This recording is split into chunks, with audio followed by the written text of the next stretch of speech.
最近全台湾拢在拼行人的交通安全，也毋过台东县是全国不设行人专用号志的所在。也毋过伫今仔早起7点有头一个设伫台东市中央市场的行人专用号志已经装好势咯。也毋过有民众是讲等下4个方向拢是青灯，才会当行，伊是真袂惯势。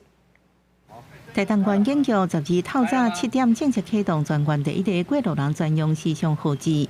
伫正气路甲中山路12路口的青灯一道，4个方向汽车全部变红灯，让四边的过路人用直的行、厝的行穿过车路。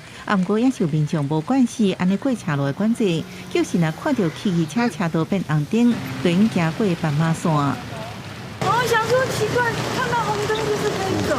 对，像现在就是小绿人就可以走。绿灯的可以走了。哎，行人更安全了，又不用左转右转，2次转弯吧。台东县是全国本岛唯一一个无设过路人专用时尚号志的地区。今年1到4月，过路人甲汽车发生交通事故已经50多件，比去年同期增加。